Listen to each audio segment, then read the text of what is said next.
Hello, welcome to another Purple Insider Extra. Matthew Coller and Sam Ekstrom in our homes today to shoot this video as the Minnesota Vikings are off, and we're getting prepared for the actual football season. Sam, are you excited?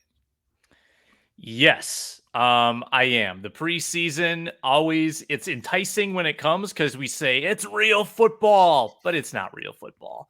The Bengals game on the 12th will be the first real football that we've seen, and I'm very excited to have some new material. Right. And you think about how long ago it was that we actually saw and covered a real football game when your team misses the playoffs. It is a long time. So we're going to be going position by position here over the next few days, talking about our projections and what we've seen in training camp and the final version going into week one. So we'll start off with the defensive line that now features Everson Griffen after he was signed and cut and re-signed. So he is back. And I am not, though, Sam, projecting Everson Griffen as the starter along the defensive line. I think it's going to be DJ Wonnum. It's also possible that it is Stephen Weatherly along the defensive line. How strong do we think this defensive line is going into the regular season?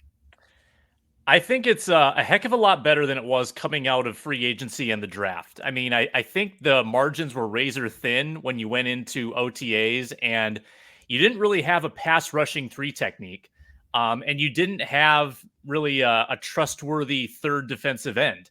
And I think with the additions of Sheldon Richardson and Everson Griffen, this becomes actually maybe one of their deepest units. I'm still not sold on Stephen Weatherly as being all that impactful. I'm not sold on James Lynch or Armon Watts, but I think that they're plenty deep up top. Like the top six on that defensive line, I think are quality. I think they've got run stopping tools. They've got pass rushing tools. And they've got a star in Danielle Hunter, and they've got, a couple stars or ex-stars in Richardson and Griffen that are willing to take smaller roles. I mean, there's leadership. There's some young talent that's, going to learn the ropes. I think it's a good group, and I'm actually pretty excited about what they could be.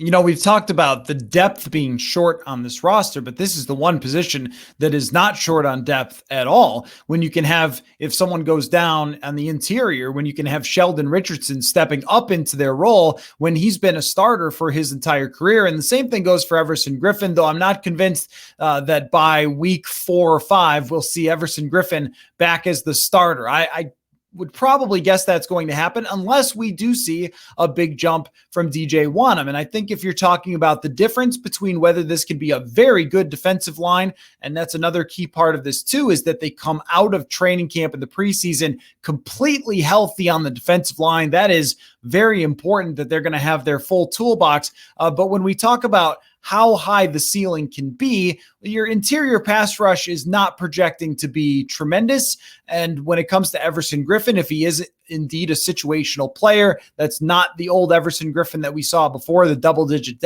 sack version. So it really rests, I think, a lot on DJ Wonnum. If he takes a big step forward, Sam, they could be an excellent defensive line, maybe in the top 5 to 7 in the NFL.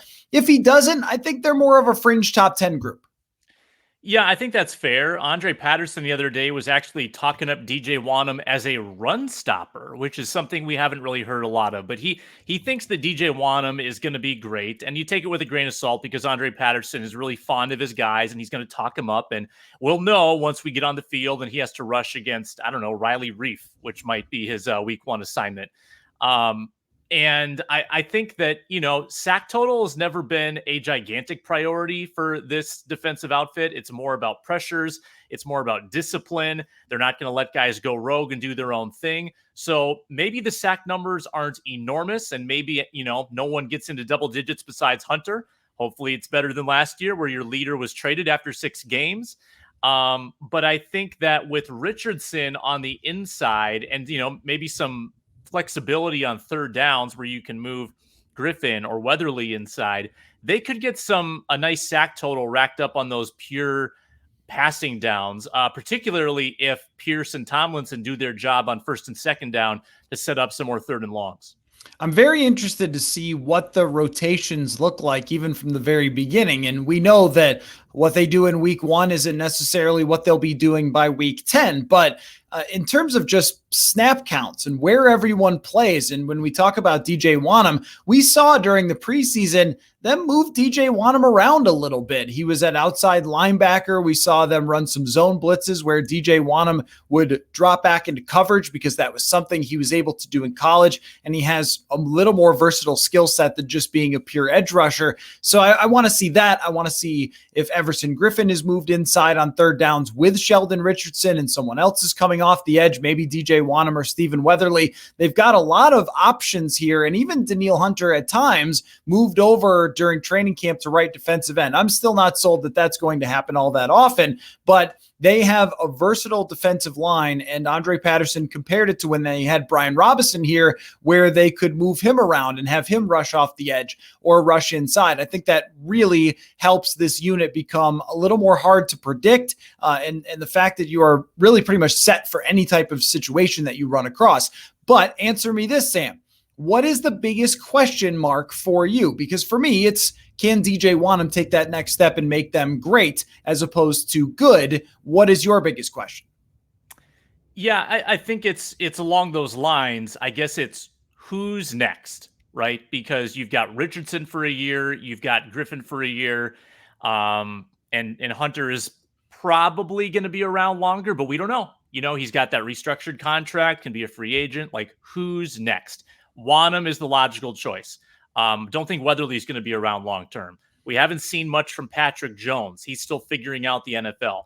So is there a next wave coming of Andre Patterson's pass rushers where you can sort of hang your hat on the next big thing?